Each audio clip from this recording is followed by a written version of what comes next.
केंद्र सरकार ने अजीत डोभाल को फिर से भारत का राष्ट्रीय सुरक्षा सलाहकार नियुक्त किया है। कैबिनेट की नियुक्त समिति ने पीके मिश्रा को भी प्रधानमंत्री नरेंद्र मोदी के प्रधान सचिव के रूप में फिर से नियुक्त किया है। डोभाल अपने कार्यों से चर्चा में रहते हैं। भारत के जेम्स बॉन्ड के नाम से दुनिया में मशहूर डोभाल की कहानी के बारे में आज हम बात करेंगे। नमस्कार, मैं हूं पीयूष और आप देख रहे हैं सुखनदान स्टोरीज। अजीत डोभाल 1968 में केरल कैडर से आईपीएस चुने गए थे। वह सक्रिय रूप से मिजोरम, पंजाब और कश्मीर में आतंकवाद विरोधी अभियानों में शामिल रहे हैं।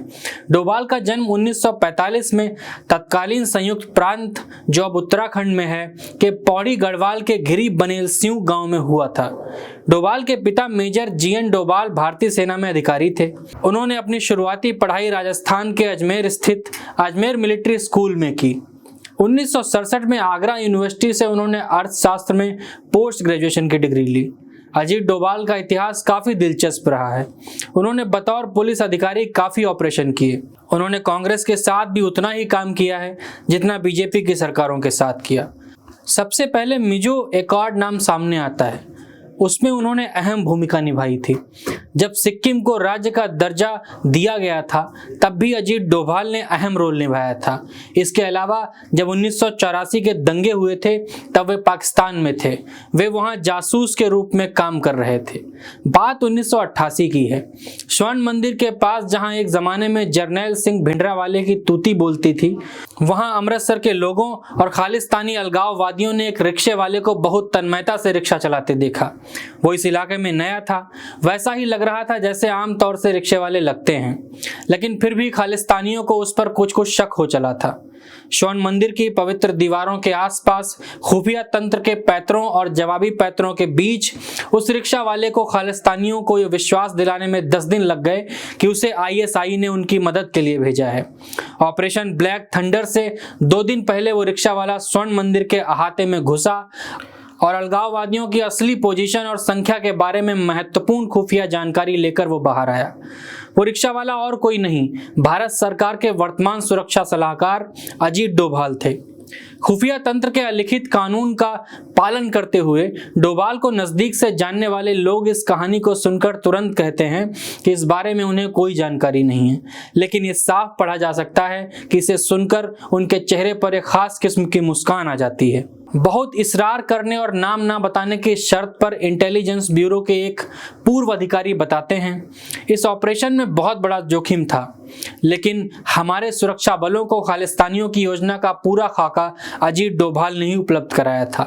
नक्शे, हथियारों और लड़ाकों के छिपे होने की सटीक जानकारी डोभाल ही बाहर लेकर आए थे।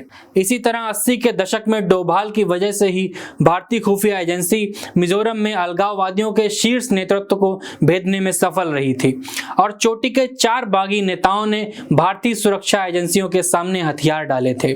डोभाल के मातहत काम कर चुके अधिकारी बताते हैं, हम लोगों पर कोई ड्रेस कोड लागू नहीं था। हम लोग कुर्ता पैजामा, लुंगी और साधारण चप्पल पहनकर घूमा करते थे। सीमा पार जासूसी के लिए जाने से पहले हम लोग दाढ़ी बढ़ाते थे। वो कहते हैं, अंडरकवर रहना सीखने के लिए हम लोग जूते बनाने तक का काम सीखते थे, ताकि हम टारगेटेड इलाके में मोची का काम करते हुए खुफिया जानकारी जमा कर सकें। इसी के चलते 1995 में जब जम्मू कश्मीर में विधानसभा चुनाव हुए थे तब डोभाल ने अहम भूमिका निभाई थी। कश्मीर में 1990 के दशक में आतंकवाद का दौर शुरू हो गया था। उसके बाद पहले चुनाव 1995 में हुए थे। सन 1999 में कांधार में भी उन्होंने अहम भूमिका निभाई थी। जब IC 814 हाईजैक हुआ था, हाईजैकर्स ने कांधार जाकर प्लेन पार्क कर दिया था। आतंकवादियों से डील करने के लिए डोभाल ही वहां गए थे। वे विमान के अंदर भी गए थे। उनके प्रयासों से सारे यात्रियों को बाद में छोड़ दिया गया था। 2014 में जब प्रधानमंत्री मोदी ने पहली बार सरकार बनाई तब डोभाल दोबारा लाइमलाइट में आए और राष्ट्रीय सुरक्षा सलाहकार के रूप में उनसे जुड़े। वे इसलिए चुने गए क्योंकि वे राष्ट्रवादी विचारधारा पर विश्वास रखते हैं। वे हमेशा कहते हैं कि हमेशा नेशन फर्स्ट होना चाहिए। भारत के हित को वे हमेशा ऊपर रखते हैं, जिसके चलते उन्हें यह अहम भूमिका दी गई थी। उन्होंने 2014 से 2019 तक कई महत्वपूर्ण ऑपरेशन किए हैं। उनका सबसे पहला अहम ऑपरेशन हुआ था जिसमें इराक में फंसी नर्सों को वापस लाया गया था। उन्होंने इंडिपेंडेंट फॉरेन पॉलिसी को लेकर भारत सरकार को एक रास्ता दिखाया। भारत की एक देश के रूप में मजबूत छवि बनाने में उन्होंने काफी मदद की थी।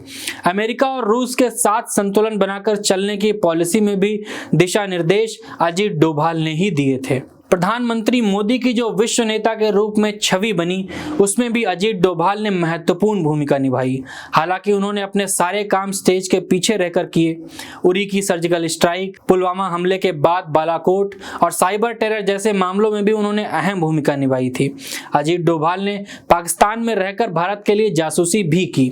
ऐसा कहा जाता है कि उन्हें एक खास मिशन पर पाकिस्तान भेजा गया था। पाकिस्तान में उन्होंने कई तरह के काम किए। वहां उन्होंने रिक्शा चलाई। डोभाल दाऊद इब्राहिम के आतंकी और खुफिया गतिविधियों पर नजर रखने के लिए पाकिस्तान भेजे गए थे। आज भी अजीत डोभाल की ही तरह बहुत सारे जासूस अलग अलग देशों में भारत के लिए काम कर रहे हैं। हो सकता है अजीत डोभाल जैसे कई और नाम भविष्य में हमारे सामने आए। तो ये थी अजीत डोभाल पर हमारी पूरी स्टोरी। आपको कैसी लगी कमेंट्स में लिखकर हमें ज़रूर बताएं। हमारे चैनल सुखनदान स्टोरीज को लाइक करें, सब्सक्राइब करें और वीडियो को अपने दोस्तों के साथ शेयर भी करें। बहुत शुक्रिया, अपना बहुत ख्याल रखें।